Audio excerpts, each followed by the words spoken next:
Kembali lagi bersama channel kita semua. Jika Anda suka, jangan lupa komen, like dan subscribe, serta bila Anda berkenan. Selamat membaca dan mendengarkan. Perintah-perintah naga, bab 4379-4381. Zeke menamparkan dengan cakar di kehampaan dengan tangannya yang besar, dan gumpalan udara hitam langsung mengembun menjadi pisau panjang, dan kemudian menebas langsung ke Dev. Aura iblis seluruh tubuh Zeke meledak, dan air laut yang gelisah tampak mendidih. Pisau panjang itu menebas, berubah menjadi ribuan bilah hitam, dan seluruh kehampaan mulai bergetar dalam sekejap. Setelah melihat ini, tubuh emas Dev berkelap-kelip dengan cahaya, dan pedang pembunuh naga melambai, dan aura pedang langsung berubah menjadi naga api. Pada saat Dev dan Zeke bertarung, aura di sekitar mereka langsung terguncang dan menghilang. Selusin kultivator iblis juga terguncang oleh aura mereka, satu persatu melihat pemandangan di depan mereka dengan ngeri. Air laut di Laut Mati mengalir kembali, membentuk ngarai tepat di bawah kaki Dev dan Zeke. Air laut di seluruh formasi penindas iblis telah hilang, dan formasi penindas iblis telah juga diekspos ke semua orang. Di puncak gunung yang menjulang tinggi, formasi terus berkedip, dan di tengah ngarai, sejumlah besar batu api dikonsumsi dengan cepat. Formasi penindas iblis telah bertahan selama 1 menit, dan konsumsinya sangat besar. Lebih dari selusin pembudidaya iblis hanya bisa menonton dan tidak bisa membantu sama sekali. Mereka harus terus-menerus menahan serangan spiritual dari formasi penindas iblis. Pertarungan Dev dengan Zeke sudah berlangsung 100 gerakan. Meskipun sepertinya mereka berdua baru saja bertarung, mereka sebenarnya sudah melakukan 100 gerakan. Setiap kali mereka menyentuh, kehampaan itu bergetar, membuat para kultivator iblis itu sangat tidak nyaman satu persatu. Sudut mata Zeke sedikit berkedut. Kali ini mereka bermain melawan satu sama lain, mereka mungkin tahu detail kekuatan satu sama lain. Dev, kamu adalah putra surga yang sombong dari dunia sekuler. Saya tidak menyangka bahwa ketika Anda tiba di dunia surga dan manusia, Anda akan tetap seperti ini. Berada di alam kesengsaraan transendensi tingkat 7, tetapi Anda bisa mengimbangi saya, di alam Mahayana tingkat 2. Tetapi bahkan jika kamu mengimbangi hari ini, aku pasti akan membunuhmu. Saya tidak akan pernah melewatkan kesempatan ini. Setelah Zeke selesai berbicara, aura hitam di tubuhnya mengembun menjadi monster, dan hendak menggigit Dev dengan satu gigitan. Pedang pembunuh naga di tangan Dev memanfaatkan situasi tersebut, dan pedang itu langsung membelah monster itu menjadi 2. Tapi apa yang tidak diharapkan Dev adalah, meskipun itu dipotong menjadi 2, itu tidak berhenti sama sekali, tetapi langsung berubah menjadi 2 monster dan menyerang. Boom! Tubuh Dev dipukul keras oleh 2 monster, menyebabkan Dev mundur terus-menerus, dan tubuh emas yang tidak bisa dihancurkan juga mulai retak.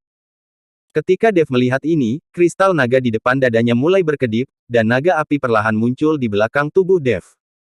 Dev tahu bahwa naga api yang diubah oleh energi pedang saja tidak dapat menghadapi Zeke. Naga api meraung dan bertarung melawan monster hitam dan berubah. Tapi setiap kali monster itu digigit naga api, monster itu akan terus terbelah dan menjadi lebih banyak monster. Segera naga api dikelilingi oleh sekelompok monster, dan secara bertahap jatuh melawan arah angin. Setelah melihat ini, Dev tidak bisa menahan diri untuk tidak mengerutkan kening. Dia tidak mengerti metode iblis seperti apa yang digunakan Zeke. Jika ini terus berlanjut, mungkin seluruh formasi akan penuh dengan monster hitam. Senior, apa yang terjadi? Bagaimana setelah binatang iblis orang itu terpotong, tapi bisa berubah dengan energi iblis terus? Dev sedikit terdiam, dan bertanya pada Raja Iblis Awan Merah. Tidakkah kamu melihat bahwa dia memegang kuali tungku di tangannya? Dalam kuali tungku miliknya, energi iblis terus-menerus memancar. Diperkirakan itu adalah senjata ajaib penyerap. Aura api pamungkas yang Anda mulai meletus, diserap oleh kuali tungku, dan kemudian disimpan, dan dapat dilepaskan untuk digunakan pada saat itu.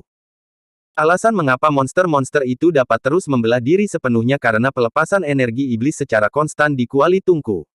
Jika tidak ada dukungan energi iblis dalam jumlah besar, bagaimana itu bisa terjadi? Kamu harus menemukan cara untuk menghancurkan kuali tungku miliknya, atau ambil saja kuali tungku itu. Raja Iblis Awan Merah berkata. Pada saat ini, Dev memperhatikan bahwa Zeke benar-benar memegang kuali tungku kecil di tangannya. Kuali tungku itu tampak kosong, tetapi aura iblis terus muncul dari kuali tungku.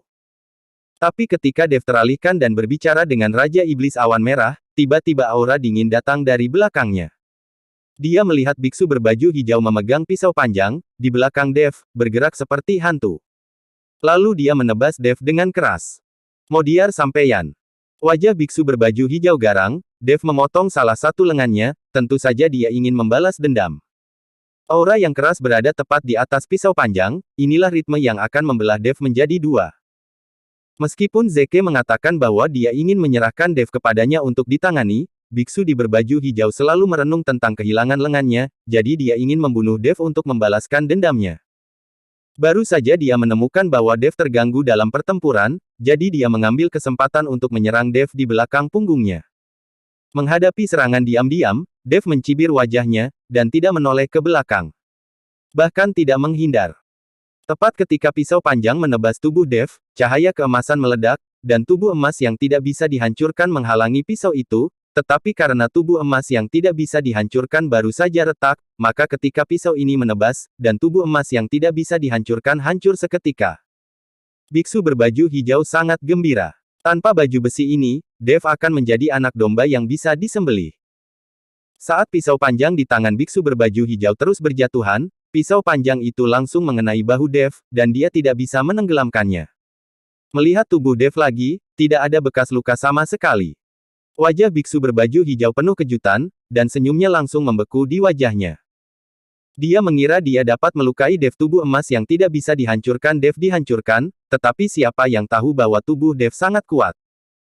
Hanya kamu sampah kecil, bahkan jika aku tidak menggunakan baju besi harta karun untuk melindungi tubuhku, kamu tidak bisa menyakitiku. Dev menoleh dan tersenyum menghina. Kembalilah, tubuh Dev ini telah ditempa, dan kamu tidak bisa menyakitinya. Setelah melihat ini, Zeke buru-buru berteriak. Wajah biksu berbaju hijau menjadi pucat, dan dia langsung melemparkan pisau panjang itu ke tangannya, lalu mundur ke belakang. Ketika Dev melihat ini, jari peri jatuh, dan cahaya keemasan ditembakkan dengan jarinya. Biksu berbaju hijau terkejut menemukan bahwa kecepatan mundurnya benar-benar melambat, dan bahkan aliran waktu mulai melambat. Sebelum dia bisa bereaksi, lengannya yang lain langsung ditembus oleh jari peri, dan biksu berbaju hijau berteriak. Tuan Ning, selamatkan aku. Biksu berbaju hijau berteriak pada Zeke untuk membantunya. Bagaimanapun, kekuatan Dev terlalu mesum. Sekarang bahkan jika Dev berdiri diam, dia tidak berani menyerang Dev secara diam-diam. Apakah Anda bercanda? Saya belum pernah melihat tubuh yang begitu kuat sebelumnya. Metode peri. Apakah Anda bahkan tahu metode peri? Selain itu, ada juga asal-usul waktu dalam metode peri ini. Apakah Anda benar-benar menyadari asal-usul waktu? Setelah Zeke melihat Dev menunjukkan jari peri, seluruh tubuhnya terkejut. Dia pikir dia baru saja mengikuti Dev untuk melakukannya, hanya itu yang dimiliki Dev, tapi dia tidak menyangka Dev tiba-tiba menampilkan teknik sihir lainnya. Ini terlalu membagongkan. Zeke tidak mengambil tindakan untuk menyelamatkan biksu berbaju hijau, tetapi berteriak keras, pergi ke pusat formasi, hancurkan formasi, dan Anda secara alami akan diselamatkan. Zeke meminta biksu berbaju hijau menghancurkan formasi. Selama formasi dihancurkan, kultivator iblis yang tersisa tidak akan lagi dalam bahaya. Setelah melihat ini, biksu berbaju hijau hanya bisa dengan putus asa bergegas menuju dasar laut. Saat ini, tidak ada air laut di dasar laut, sehingga dia tidak akan terkikis oleh air laut. Zeke, kamu membiarkan sampah semacam itu merusak formasiku, apakah kamu sedikit memandang rendah aku? Dev tersenyum dingin, sosoknya langsung menghilang, dan kemudian muncul di belakang biksu berbaju hijau. Dev menggunakan langkah pembengkokan api, yaitu teknik peri yang dapat menjangkau ratusan mil dalam satu langkah, tetapi Dev belum sepenuhnya menguasai teknik rahasia ruang spasial, sehingga hanya dapat mencapai beberapa mil dalam satu langkah. Setelah melihat ini, seluruh tubuh Zeke menjadi hitam dan kejang-kejang, dan dengan ringan, tubuhnya menghilang seperti hantu, dan kemudian dia menyusul Dev dalam sekejap. Langit melonjak dengan udara hitam, berubah menjadi telapak tangan yang besar, dan tiba-tiba menamparkan Dev. Dev sepertinya sudah menebak gerakan Zeke. Tepat ketika Zeke menamparnya dengan telapak tangan, sosok Dev tiba-tiba menghilang. Tapi biksu berbaju hijau di depan Dev sangat menderita. Dia tidak bisa menghindar. Zeke menamparnya dengan telapak tangan, disertai dengusan teredam, darah menyembur keluar dari mulutnya, dan seluruh tubuhnya seperti layang-layang dengan benang putus. Menghantam tanah dengan keras. Sial. Zeke tidak bisa menahan diri untuk tidak menggunakan bahasa kotor. Ditemani oleh tubuh biksu berbaju hijau yang menghantam tanah dengan keras, seolah-olah langsung menyuntikkan kekuatan ke dalam formasi penindas iblis, aura mempesona yang tak terhitung jumlahnya melesat seperti bintang, kali ini auranya 1000 kali lebih menyilaukan daripada aura yang memakan batu peri. Dan seluruh tubuh biksu berbaju hijau menyusut dengan cepat, dan dia menjadi pikun dengan mata telanjang, dan auranya menghilang dalam sekejap. Tidak ada yang menyangka bahwa formasi penindas iblis yang turun ini bahkan dapat menyerap aura kultivator iblis dan menjadi sumber daya. Bahkan Dev sendiri tidak mengharapkannya. Pada saat ini, para kultivator iblis itu terkejut. Mereka awalnya mengira bahwa formasi besar akan muncul, selama mereka menemukan cara untuk turun dan menghancurkan formasi besar, tetapi dalam situasi ini, selama mereka mendekati formasi besar, mereka takut mereka semua akan menjadi sumber daya untuk konsumsi formasi penindas iblis. Adegan berikutnya membuat semua orang kaget dalam sekejap, bahkan Dev pun tidak terkecuali.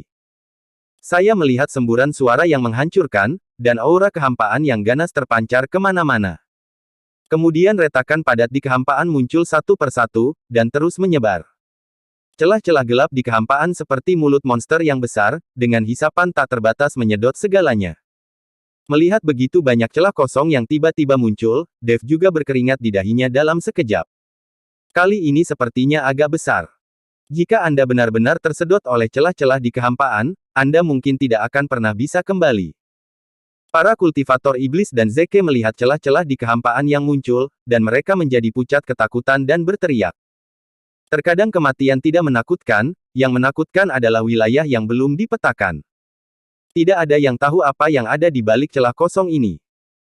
Ditemani oleh kultivator iblis satu persatu yang tersedot ke dalam celah-celah kehampaan, terdengar teriakan, dan yang lainnya langsung dihancurkan oleh celah-celah kehampaan, langsung berubah menjadi genangan lumpur daging. Meskipun ini adalah biksu di alam kesengsaraan transendensi, atau bahkan biksu di alam Mahayana, mereka tetap terlihat sangat kecil di depan celah kehampaan ini. Sejumlah besar air laut mulai terisi kembali, dan puncak gunung yang awalnya terungkap, ditelan oleh laut dalam sekejap, dan formasi yang terbuka juga tertutup. Dev, apa yang kamu mainkan? Apakah kamu masih bisa hidup jika tersedot ke dalam celah kosong? Zeke mengutuk Dev, dan dia akan sangat marah. Sepertinya Dev sangat ingin mati bersama untuk bunuh diri. Dasar orang mesum. Dev menatap Zeke yang marah dan tidak bisa berkata-kata. Dia tidak menyangka akan seperti ini. Jangan memarahi saya, tidakkah kamu melihat bahwa saya juga menghindari celah-celah di kehampaan? Bagaimana saya tahu akan seperti ini? Ini semua salahmu, kamu membiarkan kultivator iblis itu menghancurkan formasiku, dan hasilnya adalah ini. Dev berkata sambil menghindari hisapan celah-celah di kehampaan. Zeke terkejut, dia tidak menyangka Dev mengeluh tentang dirinya sendiri. Zeke menahan hisapan pusaran air dan menghindarinya, sambil menatap Dev, kamu tidak tahu formasi yang kamu buat, apakah kamu bilang kamu tidak tahu? Ketika Anda lolos dari celah-celah dalam kehampaan ini, lihat bagaimana saya akan menguliti Anda dan memompa otot-otot Anda. Kita belum tahu siapa yang menguliti siapa, kita lihat saja nanti. Dev dan Zeke hanya bisa berhenti bertarung. Tidak ada yang berani melakukannya, sekarang semua energi hanya digunakan untuk menghindari celah kehampaan itu. Untungnya, Dev dan Zeke mampu menghindari celah kehampaan itu dan tidak tersedot. Bersambung.